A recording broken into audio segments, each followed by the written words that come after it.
को करने के लिए हमें गांव-गांव में जाना चाहिए और इस आंदोलन को आर्य समाज अपने हाथ में ले। अन्यथा दूसरे लोग तो इस भोली कौम का केवल सदुपयोग करते हैं।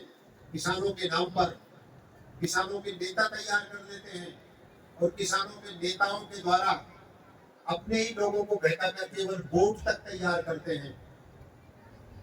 आजादी के 75 वर्ष के बाद भी इस देश के किसान की हालत वो नहीं बनी जो एक माचिस फैक्ट्री चलाने वाले व्यक्ति की बनती है। एक आलपिन बनाने वाला व्यक्ति सुदृढ़ है, एक पान लगाकर आपको पान खिलाने वाला व्यक्ति, बीड़ी बनाने वाला व्यक्ति आपसे बहुत मजबूत है। किसान की वो हालत नहीं हुई। किसान के बच्चे अपने पिताजी की अथक मेहनत की कमाई से विद्या अध्ययन करते हैं, दूर दराज में जाकर विद्या को प्राप्त करते हैं, शिक्षा को प्राप्त करते हैं, लेकिन आखिर में जाकर वो सफल नहीं हो पाते हैं। हमको बहुत जरूरत है क्योंकि ये कृषि प्रधान देश है और सब लोगों को मिलकर, क्योंकि किसान एक ऐसी जाति है जिसमें संसार की जो अन्य जातियां हैं जो भेदभाव रखती हैं, ये सब दूर होकर एक जाति एक झंडे के नीचे आ जाते हैं कि ये किसान है, जो खेती करता है, पशुपालन करता है, वो सब किसान है। चाहे कोई मजदूरी करता है खेत के अंदर, वो भी एक किसान की श्रेणी में आ जाता है। वहाँ कोई जातीय भेद नहीं है जो राष्ट्र के लिए बहुत बड़ा खतरा है, वो भी किसान के साथ जुड़ने के बाद समाप्त हो जाता है। हम ऐसे समय में जब चारों तरफ से आज इस मानव को बचाने की होड़ तो लगी हुई है, लेकिन बचाने के उपाय कहीं नजर नहीं आते हैं।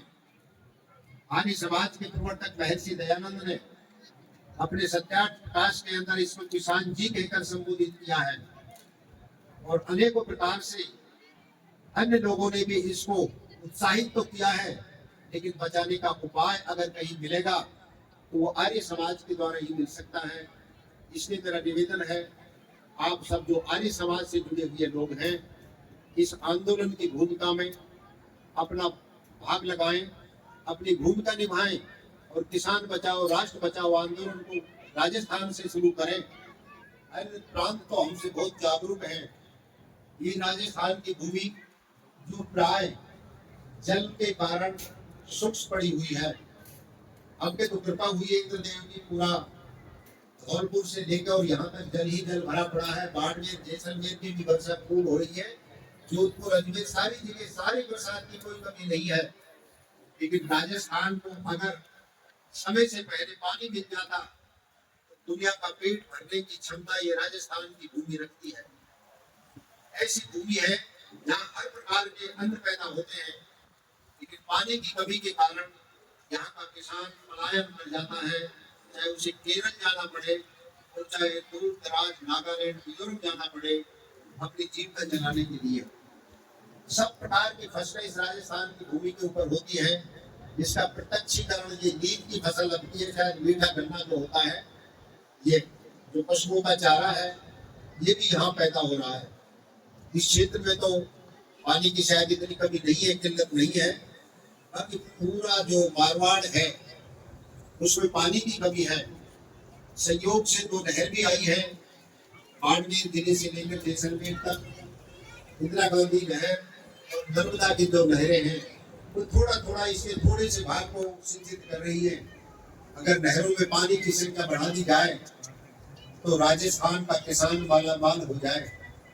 हम किसानों के हित के लिए बात करें, उसके लिए हमें गाँव में जाना पड़ेगा, क्योंकि किसान गाँव में बसता है और किसानों के बीच में जाकर हम सबसे पहले इनके अंदर जो एकजुटता की कमी है उसको पूरा करना होगा।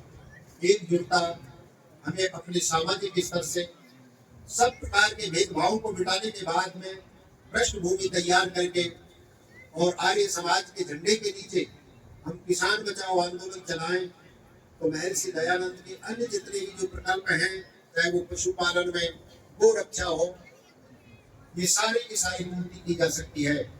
इसलिए उठो किसानों, आपको आर्य समाज के प्रवर्तक महर्षि दयानंद ने जगाया और आज भी आर्य समाज आपको आह्वान करता है। उठो, आपका अगर कोई सच्चा साथी बन सकता है तो वो आर्य समाज बन सकता है। बाकी दूसरे लोगों ने तो आपको नींबू की तरह निचोड़ कर उपयोग करके दूर करने का प्रयास किया है।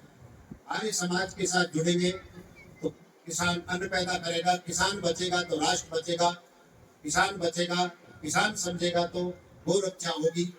हमारी सारी संस्थाएं काम करें तो किसान बचाने के लिए हमको आगे आना होगा। ओम इति सम।